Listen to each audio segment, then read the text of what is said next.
What inspired you to start with band? I grew up in the church, right? I think I might have been like the only atheist at the church, but I grew up in the church. And my mom is a minister. And she's like, you're going to do something in the church. You're either going to learn how to play an instrument or you're going to learn how to sing. I can't carry a note if it had handles. So I just sat down behind a drum set one day. When I started learning how to play drums, I just kind of took to it really quickly. So I joined the band in school, and it was pretty much all uphill from there. My senior year of high school, I knew I wanted to do something with music.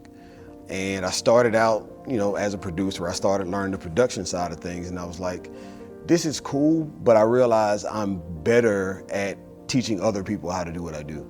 And so midway through undergrad, I changed my degree program in music education, and I haven't looked back since. And so you have these kids that typically would never talk to anybody in school. Now they're the most outspoken person in the world once they get in the band room. It's getting cheered on by 500, 600 people for doing what it is that they do. That's an amazing feeling.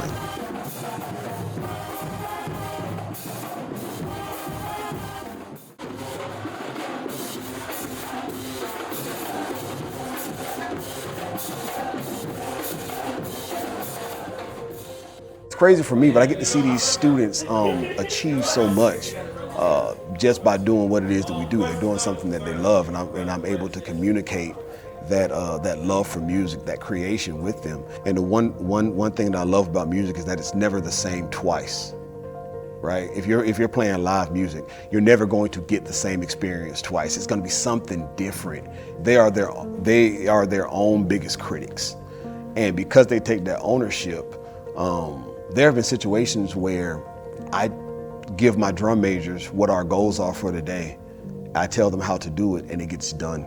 I've actually had some days where I let the students think I've walked off and I'm gone, and I'm around the corner watching to see what happens, and they're working.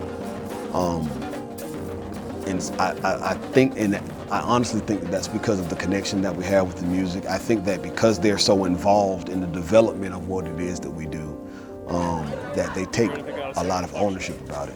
And so for anybody who says that, and this is from a geriatric millennial, from anybody that says that Gen Z and Gen Alpha don't really care about anything, that's false. The difference is they don't necessarily care about the things that we care about.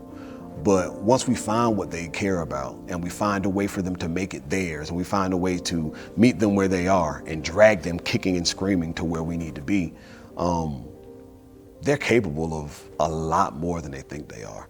They're capable of a lot more than we think they are sometimes. And that's what sets us apart.